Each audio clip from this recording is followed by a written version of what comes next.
guys, I wanted to tell you a story today about the time my patient's son pulled up my Instagram account.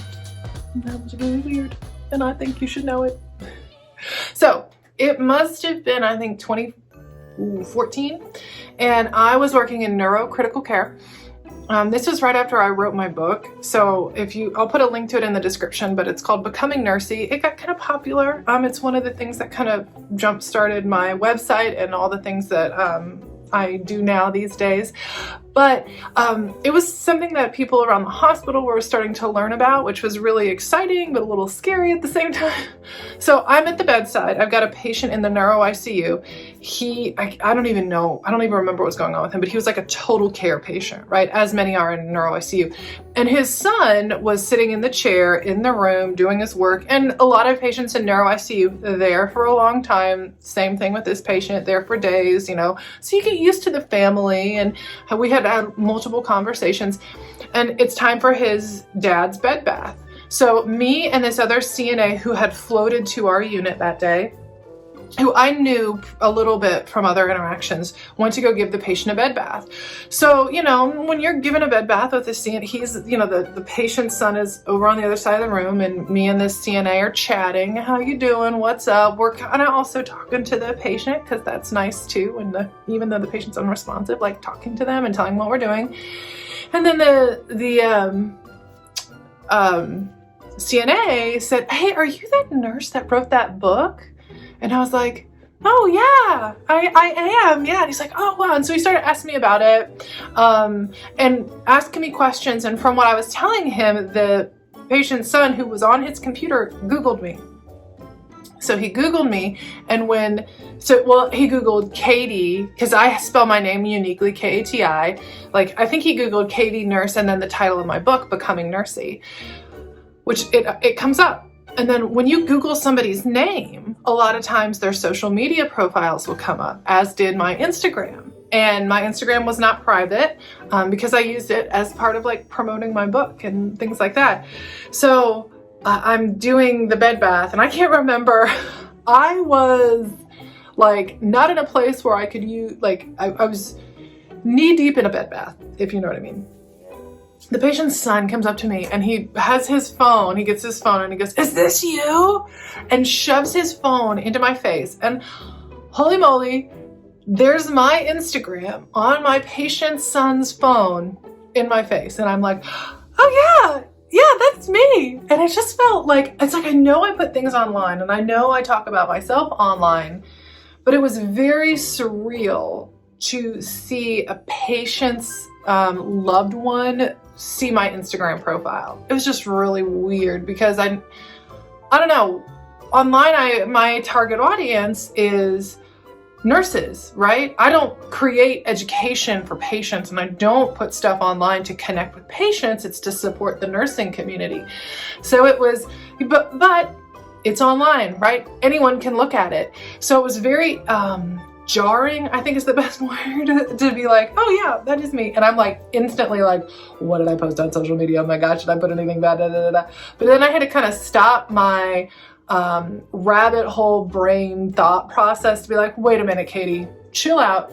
You don't put anything on Instagram or on any public social media that you're not okay with people seeing. Chill out, Katie." I had to do that little self-talk, because that's right. That's what I do, because I know that at the beginning of social media, and for those of you who, I'm 34, when I got into college is when we started, Facebook came out, right? And at that time, it was still relatively private.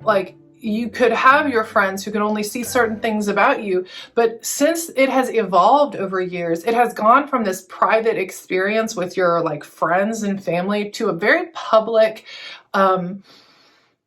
not just experience, but just billboard for yourself of what you're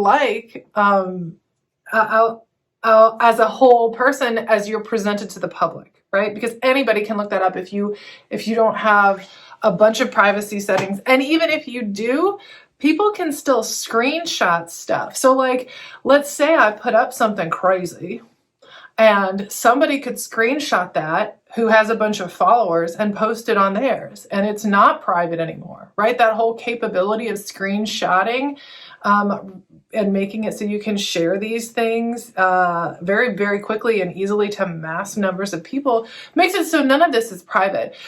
So even if we think it's private, so I definitely use that sort of gauge whenever I put anything on social. And I think that not just for nurses, but anybody, like what if I had pictures, very risque pictures on there, or very like inappropriate ones, or ones that like are compromising that would make somebody think, I don't know if I want this person taking care of my dad. She did a keg stand last weekend, or she has Insta stories up from being drunk last night, and it's 7 a.m. She looks a little rough around the edges. Is she hungover? You know, like that kind of stuff. So I think that we can all have a gauge for ourselves of what we're okay with putting online, and considering putting yourself in my situation. Because if you're not sure where that line is, I want you to imagine giving a bed bath to a patient who is a very complex patient who needs your nursing expertise, like all of them do. But let's say this is a real tough patient and you are working really hard to ensure that family trusts you and that you maintain credibility with them. And let's say all of a sudden they pulled up your Instagram or whatever social media you have. Would what they see compromise their ability to trust you to safely take care of their patient or their loved one? And you can kind of use that as a guide with, ooh, I don't like how that felt when I thought about that. Maybe that's not something I want to put online. And consider that, and how it used to be this private experience, but certainly social media has evolved into so much more than that. So what I want you guys to take from this is just to learn from my experience to, if you're not sure if what you're going to post is okay for you, just kind of use that experience as a mental guide. And I hope that helps, because there are absolutely real consequences that can happen. I have seen multiple people get fired as nurses because of what they have chosen to post on social media. And I don't want you to be in that situation. It feels terrible to work so hard for a degree, so hard to get a job, and a job you love, and then something maybe you said out of frustration, or maybe I really wanted to put up this post because it made me feel really good and at the time, but in retrospect, that post was not worth my professional job. I don't want you to be in that situation. That's a terrible place to be. So use that kind of as a guide. Consider, hey, if this is not something I'm sure about, sit on it, wait a day or two. If you still feel that internal kind of like tug, like, maybe I shouldn't, just don't post it. The world doesn't need to see every little thing. And I think we've gotten so accustomed to sharing every little thing, we kind of have lost our gauge of like, okay, well, maybe not everything is worth sharing. It reminds me of, y'all know I watch The Office, when Daryl tells Andy that he's about to lose his texting privileges to him because Andy texts him with every little thing, and it's annoying and it's frustrating because it's like, I don't need to know everything. Like, have a filter of what is important enough to actually take the time to share, right? So I hope you can like use a filter to be like, okay, is this important enough to share, and is it gonna damage any of my professional credibility? And I don't want to get into whether or not that's right or that's wrong or have the right to do this. You absolutely have the right to post whatever you want, but you have that right, your organization you work for also has that right to say, hey, what you're posting doesn't align with our values or the image we want to maintain. And so I highly encourage you to look at your hospital's social media policy, because some have very restrictive ones.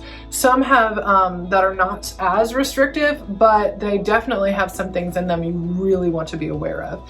Because you want to know what you can and can't do and what's appropriate and what's not. And if you know that you're staying within the guidelines of what they say, you're good. But they do absolutely, a lot of them say, hey, if you're posting things that are not consistent with the image that we have or that we want, and we reserve the right to terminate you.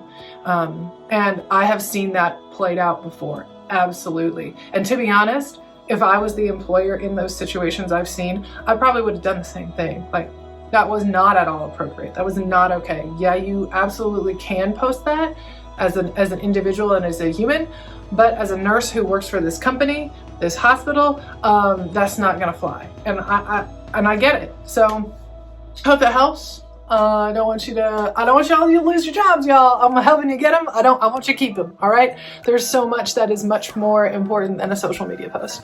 So if you want more tips, I talk about social media. I talk about just all things nurse related in my email list. So sign up for my email list. I've got a link in the description of this video, and you'll get a weekly email of tips, encouragement, and advice. Thanks, guys.